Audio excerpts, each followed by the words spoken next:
कहानी की शुरुआत होती है साल 2149 से, जहां 9 साल पहले हुई एक केमिकल वॉर की वजह से पूरी दुनिया बर्बाद हो चुकी है। इस जंग के कारण अर्थ का वेदर बैलेंस पूरी तरह बिगड़ गया और 99% लोग मारे गए। शहर और गांव अब एकदम वीरान और सुनसान हो चुके हैं। बस मुट्ठी भर लोग ही जिंदा बचे हैं, जिनमें से एक है डार्विन नाम का लड़का। जंग खत्म होने के बाद से वो एक बंकर में अपनी लाइफ बिता रहा है, क्योंकि बाहर की हवा में अब जहर मिला हुआ है। ऐसे में बाहर जाना मौत को गले लगाने जैसा है, इसलिए सिर्फ ये बंकर ही उसके लिए सेफ है। डार्विन वहाँ हर रोज सेम रूटीन फॉलो करता है। आज भी वो सोकर उठता है और अपने सिस्टम के सामने बैठकर बाहर की एक्टिविटीज देखने लगता है। वो अपनी माँ को मैसेज भी करता है कि माँ मुझे यहाँ से ले जाओ, लेकिन हर बार की तरह कोई रिप्लाई नहीं आता। इससे डार्विन को बहुत दुख होता है। वो अपने पास्ट को याद करता है, जब वो अपनी माँ के साथ एक खूबसूरत जिंदगी बिता रहा था, पर फिर सब कुछ तबाह हो गया। आज वो पुरानी यादें उसे चैन से जीने नहीं देती। अपना दुख कम करने के लिए डार्विन अल्ट्रासाउंड शावर लेने चला जाता है, ताकि उसे थोड़ा अच्छा फील हो। वहाँ बैठे बैठे ही वो मॉडर्न टेक्नोलॉजी और मशीनों की मदद से बाहर के जरूरी काम निपटाता है, जैसे अलग अलग जगहों से खास मिनरल्स को एक जगह इकट्ठा करना,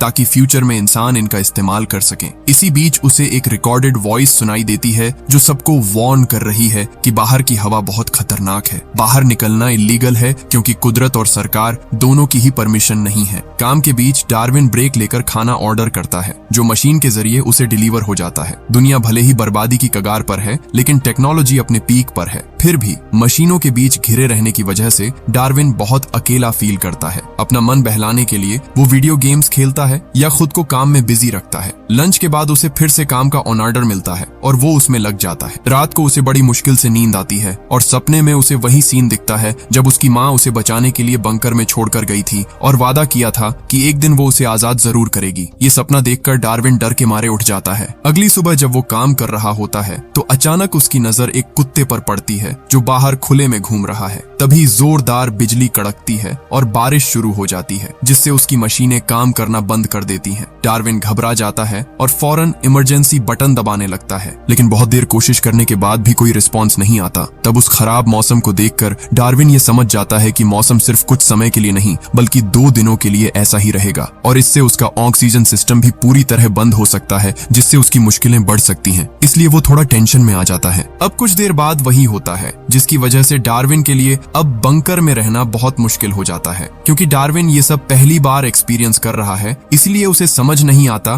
कि अब उसे क्या करना चाहिए। तभी अचानक एक अनाउंसमेंट होती है, जिसमें डार्विन को अलर्ट किया जाता है कि सिर्फ 15 मिनट में एयर प्यूरिफिकेशन पूरी तरह बंद हो जाएगा, यानी अब बंकर में रहना उसके लिए इम्पॉसिबल होने वाला है। तब डार्विन बंकर में घुट घुट कर मरने के बजाय सिचुएशन से लड़कर जीने का फैसला करता है और बंकर से बाहर जाने का डिसीजन लेता है, जिसके बारे में उसने कभी सपने में भी नहीं सोचा था। वो अपने चेहरे पर एक रेस्पिरेशन मास्क लगाकर बंकर के दरवाजे की तरफ लड़खड़ाते कदमों से आगे बढ़ता है। लेकिन जब बाहर निकलने के लिए डार्विन दरवाजा खोलने की कोशिश करता है, तो इलेक्ट्रॉनिक सिस्टम काम नहीं करता, जिससे डार्विन की बाहर निकलने की उम्मीद भी खत्म होने लगती है। लेकिन डार्विन हार नहीं मानता और अपनी पूरी ताकत लगाकर बहुत मुश्किल से वो दरवाजा आखिर खोल ही देता है। इतने सालों में वो पहली बार बंकर की चारदीवारी से बाहर निकला है और बाहरी दुनिया में कदम रखा है। लेकिन अभी वो थोड़ा ही आगे गया होता है कि तभी उसे मास्क से एक वार्निंग सिग्नल मिलता है, जो इस तरफ इशारा कर रहा था कि उसके मास्क का ऑक्सीजन लेवल डाउन हो रहा है। इसलिए डार्विन अपनी जान बचाने के लिए फिर से बंकर की तरफ दौड़ना शुरू करता है, ताकि बाहर की दुनिया की जहरीली हवा की चपेट में आकर वो मारा न जाए। अब बंकर में जाने के बाद जब वो बंकर का दरवाजा बंद करने की कोशिश करता है, तो वो बंद नहीं होता, जिससे डार्विन और भी ज्यादा घबरा जाता है, क्योंकि ऐसी कंडीशन में बाहर की जहरीली ऑक्सीजन बंकर के अंदर आ सकती है। लेकिन चूंकि अब और कोई रास्ता नहीं है, इसलिए डार्विन तुरंत अपना ऑक्सीजन मास्क उतार देता है, क्योंकि अब वो मरने के लिए खुद को तैयार करने लगता है। लेकिन काफी समय बीत जाने के बाद भी डार्विन की हालत खराब नहीं होती और न ही वायरस के कोई सिम्पटम्स दिखाई देते हैं। ये देखकर डार्विन भी काफी हैरान होता है कि वो अब इस खुली हवा में आराम से सांस ले पा रहा है। शायद इतने सालों में अब हवा से जहर खत्म हो चुका है। अब डार्विन इतने वक्त बाद खुली हवा में सांस लेकर बहुत अच्छा महसूस करता है। और चूंकि इतने समय से डार्विन को ये लग रहा था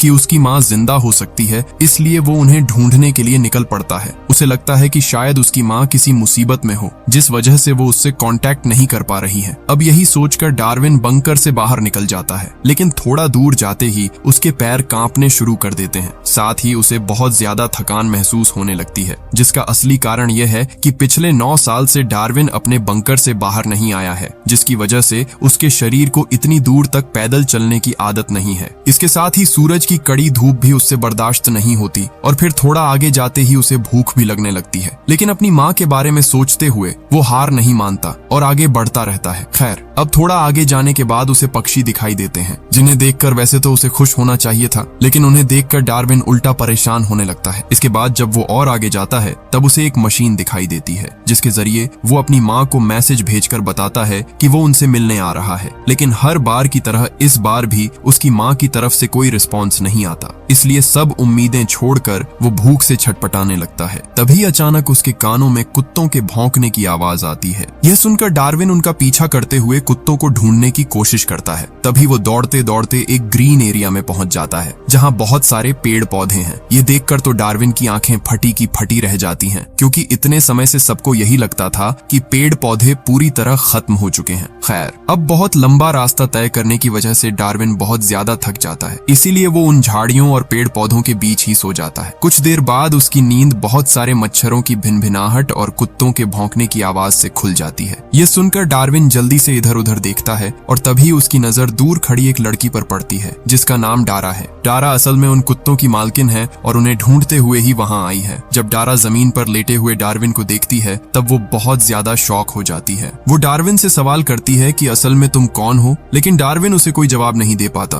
वो बस उसकी तरफ देखता रहता है, क्योंकि डार्विन ने बहुत दिनों से किसी से बात नहीं की है, इसीलिए वो बात करना लगभग भूल ही चुका है। हालांकि वो डारा से बात करना चाहता है, लेकिन अभी वो ऐसा नहीं कर पाता और अजीब अजीब आवाजें निकालने लगता है, जिसकी वजह से डारा को लगने लगता है कि वो कोई खतरनाक या अजीब इंसान है। इसलिए वो डर के मारे दूर भागने लगती है। डार्विन भी उसका पीछा करना शुरू कर देता है, क्योंकि शायद डारा उसकी माँ तक पहुँचने में उसकी मदद कर सके। लेकिन यह देखकर डारा और भी ज्यादा डर जाती है, इसीलिए वो तुरंत वार्निंग अलार्म बजा देती है, जिसकी वजह से डारा की पूरी फैमिली जंगल में उसे बचाने के लिए आ जाती है, जो सरकार से छिपकर इन जंगलों में रह रहे हैं। खैर, अब डारा की माँ लिलियन और उसके साथी डार्विन को दौड़कर आते हुए देखते हैं। वे अपने ग्रुप के बच्चों को छिप जाने के लिए कहते हैं, क्योंकि उन्हें लगता है कि डार्विन उनके बच्चों को नुकसान पहुंचा सकता है। लेकिन जब डार्विन उनके पास आता है तब उनकी यह गलत फहमी दूर हो जाती है, क्योंकि उन्हें डार्विन के चेहरे पर भोलापन और सादगी नजर आती है। लिलियन उसे इशारे से समझाती है कि इसी जंगल में उनका घर है, लेकिन डार्विन कोई जवाब नहीं दे पाता,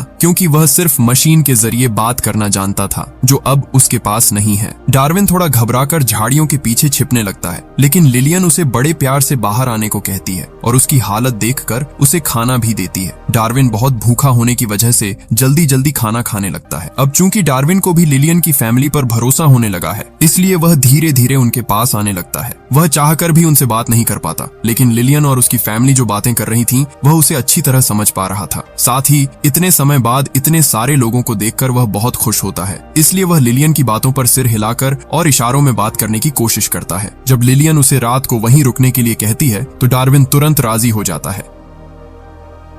वह एक इंसान की तरह नरम बिस्तर पर सो रहा है, लेकिन कहीं न कहीं उसे बुरा भी लग रहा था, क्योंकि जल्द ही उसे वहां से अपनी माँ को ढूंढने के लिए निकलना होगा। अगले दिन सुबह डार्विन सबके साथ मिलकर नाश्ता करता है, जहां आज वह जिंदगी में पहली बार चाय का स्वाद लेता है, जो उसे काफी पसंद आती है। लिलियन उससे पूछती है, क्या तुमने कभी चाय पी है? डार्विन सिर हिलाकर ना में जवाब देता है। लिलियन उसके बारे में जानने की कोशिश करती है, लेकिन बात न कर पाने की वजह से डार्विन उसे कुछ बता नहीं पाता। तभी वहां लिलियन का बेटा स्टीवन डार्विन के पास आता है। वह डार्विन की हालत देखकर समझ गया था कि डार्विन बात करना जानता है और जरूर वह मशीन की मदद से अपनी बात कहता होगा। ये समझते ही स्टीवन डार्विन को अपनी बातें हाथों की मदद से टाइप करने को कहता है, जैसा वह पहले कीबोर्ड पर करता था। उसके हाथों की इस मूवमेंट की वजह से स्टीवन उसके दिमाग में चल रही बातें समझना शुरू कर देता है। अब सबको उसका नाम भी पता चल जाता है। इसके बाद डार्विन अपने आसपास के लोगों को बहुत ध्यान से देखना शुरू करता है। वह बच्चों को खेलते हुए देखता है और उनकी हंसी और आदतों को गौर से देखता है, जिससे उसे बहुत खुशी मिलती है। चूंकि यह सब उसके लिए नया था, इसलिए वह उनके साथ खेलने के बजाय बस शांत होकर बैठा रहता है। डारा उसके पास आती है और उसे धूप में बैठा देखकर उसके चेहरे पर सनस्क्रीन लगाने लगती है। डार्विन को यह थोड़ा अजीब लगता है क्योंकि पहली बार कोई उसे इतने प्यार से टच कर रहा है, लेकिन अभी भी डार्विन अपनी माँ की चिंता में डूबा रहता है, जिसके बारे में वो बाकी सबको भी बताता है। डारा उससे कहती है कि जब भी तुम चाहो यहाँ से जा सकते हो। इसके बाद जब रात को डार्विन सो रहा होता है, तब सपने में वो खुद को अपनी माँ को ढूंढते हुए देखता है, लेकिन अपनी माँ को ढूंढने से पहले ही ड्रोन्स उसे पकड़ लेते हैं और उसे एक्सपेरिमेंट के लिए ले जाया जाता है, जहाँ उसे बहुत ज्यादा तकलीफ हो रही होती है। लेकिन खुशकिस्मती से यह सिर्फ उसका एक सपना था। अगले दिन डार्विन नहाने के लिए बाथरूम जाता है, लेकिन चूंकि उसे पानी से नहाना नहीं आता, इसलिए वो कपड़े पहने हुए ही शावर लेकर सबके सामने वापस आ जाता है। यह देखकर वाकई सब हंसने लगते हैं। तब डारा उसे नहाने के नियम बताती है और उसे पुराने कपड़े देती है। डार्विन भी उसकी बात समझकर अच्छी तरह नहाता है और कपड़े पहनकर बाहर आ जाता है। उसे देखकर सब बहुत खुश होते हैं। इसके बाद डारा उसे हाथों के इशारों से बात करना सिखाती है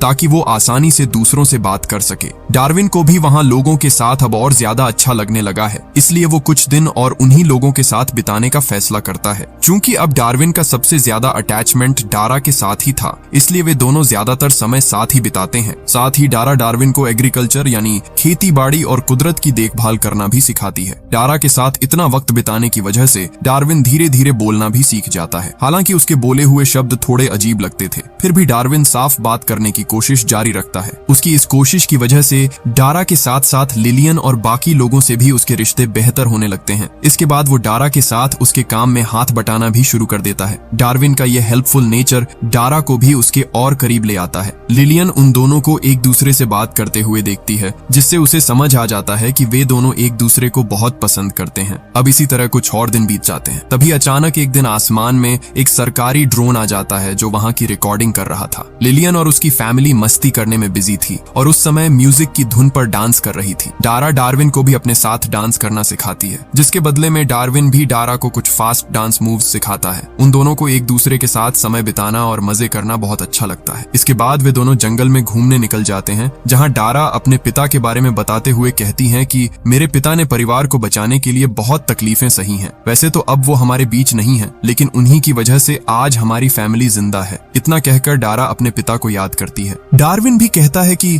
मैं हमेशा तुम्हारे साथ रहना चाहता हूँ, भले ही मेरी माँ मेरे साथ नहीं है, लेकिन तुम मेरे साथ जरूर रहना। चूंकि डार्विन भी उसे पसंद करने लगा है, इसलिए वो भी एक बार में हाँ कह देती है। अगले दिन जब वे घूमते घूमते पहाड़ की ऊंची चोटी पर जाते हैं, तब फाइनली डारा डार्विन के सामने अपने प्यार का इजहार करती है। इससे डार्विन बहुत ज्यादा खुश होता है और वो भी तुरंत अपने प्यार का इजहार कर देता है। इसके ठीक बाद जब पूरी फैमिली हंसते खेलते जंगल के सामने से आगे बढ़ रही थी, तभी अचानक स्टीवन को कुछ अजीब आवाजें सुनाई देती हैं। वो सबको शांत रहने के लिए कहता है, लेकिन तभी अचानक उनकी तरफ से हुई हल्की सी आवाज की वजह से वहां मौजूद ड्रोन्स उन्हें नोटिस कर लेते हैं और उस आवाज का पीछा करते हुए वो ड्रोन्स उनकी तरफ आने शुरू हो जाते हैं। लेकिन खुशकिस्मती से उन ड्रोन्स के वहां पहुंचने से पहले ही सब पत्थरों के पीछे छिप जाते हैं, ताकि ड्रोन्स के रडार में उनकी लोकेशन कैप्चर न हो सके। ड्रोन्स उन्हें नोटिस किए बिना ही वहां से आगे निकल जाते हैं। इसके बाद सब अपने घरों की तरफ लौटने लगते हैं, जहां लिलियन की दूसरी बेटी बेथ का मूड काफी खराब था। उसका मानना था कि ड्रोन्स के इतनी दूर तक आने की वजह डार्विन है, क्योंकि उससे पहले वहां कभी कोई ड्रोन नहीं आया था। बेथ गुस्से में लिलियन से कहती है कि आपकी वजह से हम इस मुसीबत में पड़े हैं, क्योंकि आपने डार्विन को यहाँ रहने की परमिशन दी। तब से हमारी लाइफ में खतरों के बादल मंडराने लगे हैं। लिलियन उसे शांत करती है, लेकिन वो जानती थी कि कहीं न कहीं बेथ की बात सही थी।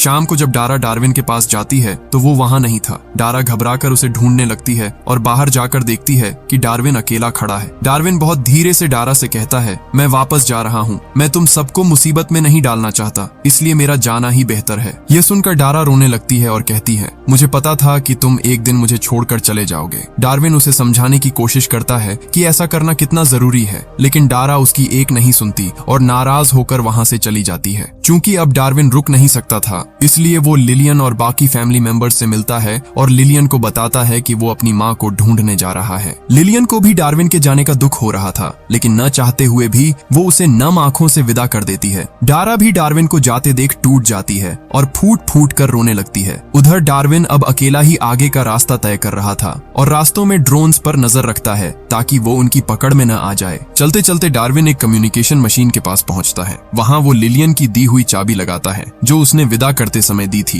ताकि वो आसपास के एरिया का कम्युनिकेशन सिस्टम एक्टिवेट कर सके। इसकी मदद से वो अपनी माँ से कांटेक्ट कर पाता है, जो इतने सालों से डर के मारे अपने बंकर में ही रह रही थी। ये जानकर डार्विन तुरंत अपनी माँ के बंकर के पास पहुंचता है और उन्हें बाहर आने को कहता है, लेकिन उसकी माँ अब भी बहुत डरी हुई है और बाहर आने से कतराती है। यहाँ तक कि वो डार्विन को पहचान भी नहीं पा रही थी। वो डार्विन के पास एक ड्रोन भेजती है ताकि उसके बारे में जान सके। शुरू में डार्विन की माँ थोड़ा अजीब बिहेव करती है, लेकिन आखिर में वो डार्विन के पास आ जाती है। डार्विन उन्हें पास्ट की बातें याद दिलाने की कोशिश करता है, पर उन्हें ठीक से कुछ याद नहीं आ रहा था। तब डार्विन बंकर के अंदर जाकर कंप्यूटर यूज करने की परमिशन मांगता है और उन्हें लिलियन और उसकी फैमिली की फोटो दिखाता है। जब उसकी माँ फिर भी कोई जवाब नहीं देती तो डार्विन वहाँ से जाने लगता है, लेकिन तभी उसकी माँ उसे नाम से पुकारती है और पूछती है, क्या तुमने वीडियो गेम्स खेलना छोड़ दिया? ये सुनकर डार्विन बहुत खुश होता है क्योंकि उसकी माँ ने उसे पहचान लिया था और उनकी पुरानी यादें वापस आ गई थीं। इसके बाद डार्विन सीधा डारा के पास पहुंचता है, जो अब भी उसका इंतजार कर रही थी। वो डार्विन को देखकर बहुत खुश हो जाती है। इसके बाद वे दोनों किस करते हैं और उम्र भर एक दूसरे के साथ रहने का फैसला करते हैं और यहीं पर यह कहानी खत्म हो जाती है।